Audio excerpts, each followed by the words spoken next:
Bismillah, Assalamualaikum warahmatullahi wabarakatuh. Saya atas nama Muhammad Farhan dengan NIM L0211818502. Dengan hal ini saya akan mempresentasikan mengenai metode rehabilitasi mangrove. Ya, yang pertama-tama kita ketahui mangrove, tipe ekosistem hutan yang tumbuh di suatu daerah pasang surut, pantai, laguna, muara sungai yang tergenang, pasang dan bebas pada saat air laut surut, dan komunitas tumbuhannya mempunyai toleransi terhadap garam atau salinity air laut. Ya, kebijakan mangrove di Indonesia. Pertama, pengelolaan hutan lestari. Kedua, desentralisasi kewenangan pengelolaan. Tiga, konservasi dan rehabilitasi secara partisipatif. Dan yang keempat, pengembangan kelembagaan pengelolaan hutan mangrove.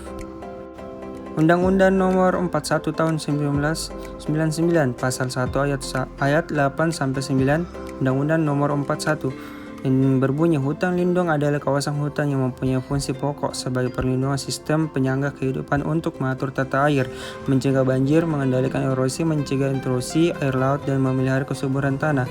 Dan yang 9 itu hutan konservasi adalah kawasan hutan dengan ciri khas tertentu yang mempunyai fungsi pokok, pengaweten keanekaragaman tumbuhan dan satwa serta ekosistemnya. Ada apa dengan hutan mangrove? Pertama, ada Avicennaceae, api-api, black mangrove, dan lain-lain. Ada Sombreraceae, Bruntum, white mangrove, Zaragoza mangrove, dan lain-lain. Dan yang ketiga ada Caesaceae, Seae, Nipa, palem, rawa, dan lain-lain. Dan ada Rhizoparaceae, bakau, red mangrove, dan lain-lain. Dan ada Literaceae, yaitu Sonaratia, dan lain-lain. Mengapa mangrove?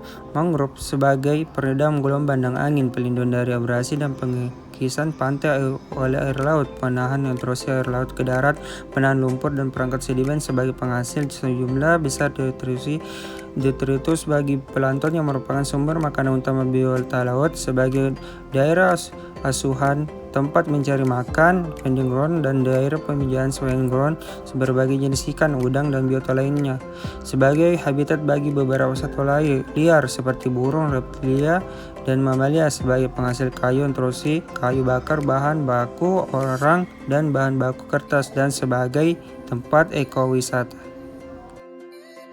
Selanjutnya itu fakta hutan mangrove di Sundarban. Salah satu hutan mangrove terbesar di dunia yang terletak di India.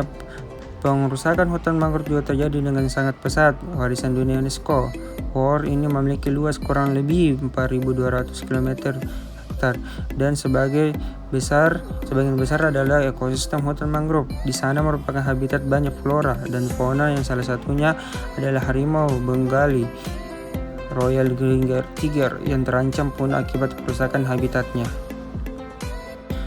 Pengerusakan hutan mangrove. Sumber-sumber pengerusakan hutan mangrove antara lain: pertama, usaha tambak udang, penebangan kayu dan logging, penambangan minyak lepas pantai, pencemaran bibir pantai, tourisme, urbanisasi dan perluasan wilayah, dan pembangunan jalan dan infrastruktur.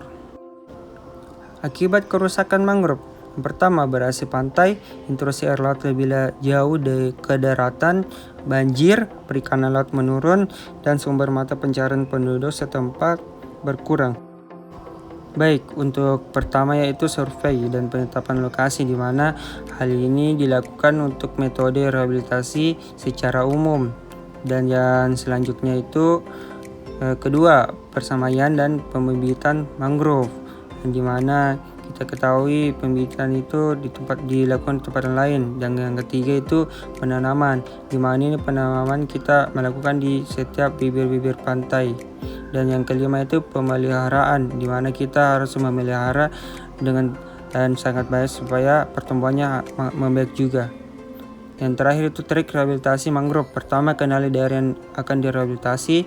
Dua, kenali faktor fisik, pasang surut, pola arus, kecepatan arus, tipe substrat, kembang, biologi hama jenis mangrove yang dominan, ketahanan tiap bibit, penyakit buah mangrove, gulma, fauna, dan kimianya yaitu pH substrat, kandungan unsur hara daerah yang akan direhabilitasi. Yang ketiga, lakukan persamaan dengan waktu yang kondisikan berdasarkan jenis bibit. Yang keempat, lakukan pemeliharaan dengan pelibatan masyarakat setempat. Yang kelima, tentukan pola penanaman yang sesuai dengan bibit dan areal penanaman.